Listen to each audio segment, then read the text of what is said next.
Hello and welcome to my Backcountry 101 video. My name is Jordan, and in this video I will be covering the basic knowledge and skills that every backcountry user should know when heading out into the outdoors.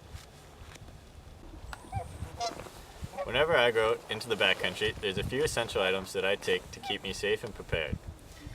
Extra clothes, including a warm hat, an insulating layer, and a rain shell, a first aid kit, some form of shelter, in this case a tarp with some rope, food and water, a notebook and a pencil to write notes in, a cell phone, a map of the area that I'm going to be in, and a compass, a knife, some form of signaling device, in this case a peeless whistle, a light, and a fire starter such as a lighter.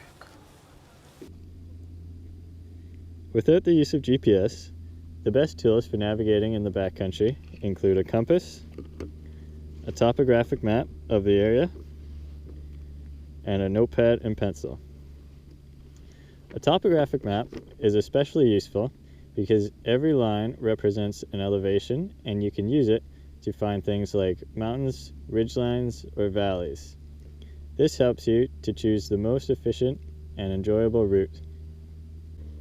When using a compass, one of the things to consider is the declination. In order to find the declination, you'll have to look at your map, which will tell you, because every location has a different declination and it changes over time. On my compass, I've already preset the declination into it, so I will not need to manually add or subtract the declination as I go. To use a compass to take a bearing, one of the easiest ways, if you have a compass like this, is to fold the mirror down so that you can see the body of the compass, hold it flat and pointing, looking through the sight at where you want to take a bearing to, and then you rotate the housing until the arrow is in the shed. Once you have that, you can take it and you can put it down on your map, starting from your location, and then you need to line up these lines on the compass with the lines that are on the map. And once that lines up, you'll have a bearing and a path that leads you right to where you're looking. Vice versa, if I wanted to take and look at a peak that I found on the map, what I can do is I can take the compass, lay it on the map, lining it up with where I am and where I want to look. Can then rotate the bezel until it lines up with the longitude lines on the map. At this point, I can take it off of the map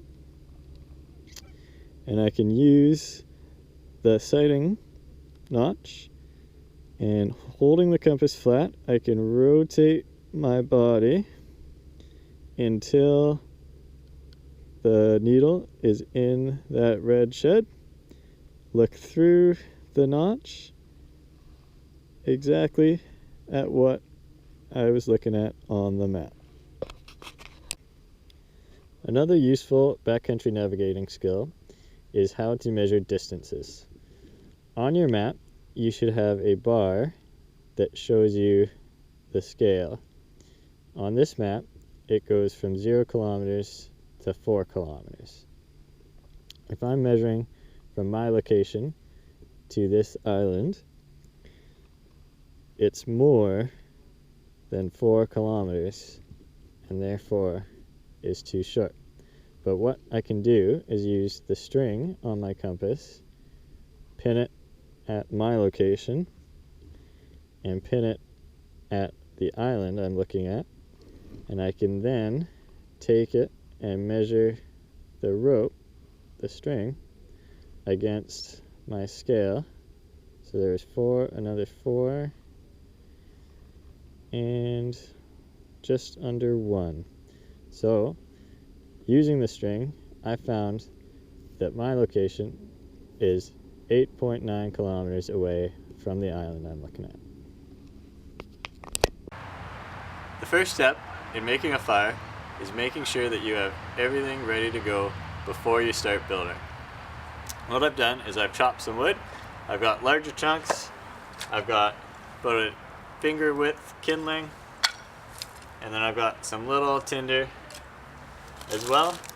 I've got some dryer lint. I've got something to put it out with, in this case a bucket of water, and I've cleaned out my pit. I've made sure nothing around or above is gonna catch on fire. Now there's many different techniques for building fires. My favorite is the log cabin teepee hybrid, and I will demonstrate how to build that now.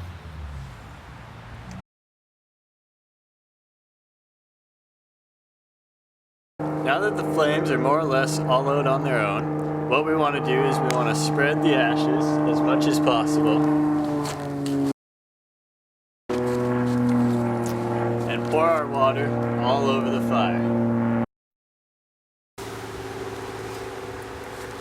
At this point, we want to give it a good stir to make sure there's nothing else hiding underneath that's still hot.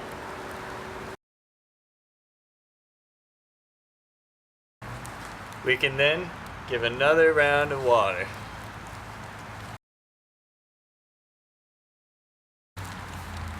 And there we have it. Our fire is put out now. In order to ride safely and enjoy yourself on a mountain bike, it's important to have a basic knowledge and understanding of the bike. Let's take a look at the parts of a mountain bike.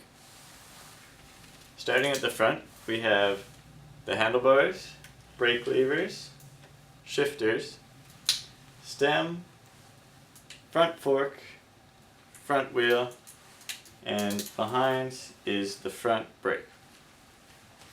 The frame is made up of 7 tubes, including the head tube, the top tube, the down tube, the seat stays, the chain stays, and behind the chainring is the bottom bracket shell. We have the pedals, the cranks, the chain rings, and then the front derailleur. Moving back, we have the rear derailleur, the cassette, the chain, and the rear brake, rear tire, and the saddle. One of the most confusing but essential parts of any bike is the drivetrain. More specifically, the theory and usage behind gears. Knowing how and why to change gears can make or break any ride, so let's take a closer look. On most bikes, the right hand controls the rear of the bike and the left hand controls the front. Looking at the shifters, we have one lever that you push with your thumb and one that you pull with your index finger. The lever you push will push the chain to a bigger chainring or cog. Oppositely, the lever you pull will drop the chain to a smaller ring or cog. On the front, the bigger the chainring, the harder it is to pedal, and the smaller the chainring, the easier it is to pedal. In the back, however, the bigger the cog, the easier it is to pedal, and the smaller the cog, the harder it is to pedal. You'll want to shift to an easier gear if you're going uphill, into the wind, or want to increase your pedaling cadence. When you start going faster or downhill, you can then shift to a harder gear. Whenever I go out mountain biking, there's a few things I like to do and check before I go to make sure that I'm riding as optimally as safely as possible. First off, I always bring a few tools with me, including a pump, a patch kit including tire levers, patches, and glue, a set of Allen keys, and a pair of latex gloves. As well, I always wear glasses, a pair of gloves, and a helmet while I'm riding.